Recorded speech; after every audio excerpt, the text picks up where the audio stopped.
మీరు చేతబడిని నమ్ముతారా? నమ్మకపోతే ఒకసారి స్టోరీ వినండి.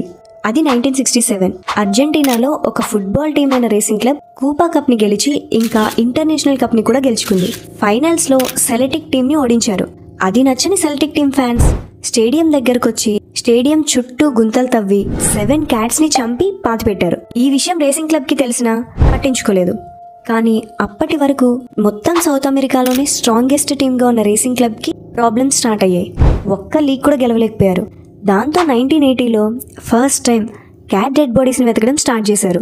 6 డెడ్ బాడీస్ దొరికేసాయి. కానీ 7th డెడ్ బాడీ ఎంత వెతికినా దొరకలేదు. టీం పరిస్థితి కూడా ఏం మారలేదు. కానీ 2000లో కొత్త మేనేజర్ అయిన రొనాల్డో స్టేడియం మొత్తం తవ్వి ఫైనల్గా 7th క్యాట్ డెడ్ బాడీని బయటకు తీశాడు. చెప్తే మీరు నమ్మరు, అదే ఇయర్లో 34 ఇయర్స్ తర్వాత racing club first time title లీగ్ని గెలుచుకుంది. ఇప్పుడు చెప్పండి, చేతబడి ఉందంటారా లేదంటారా? కమెంట్ చేయండి.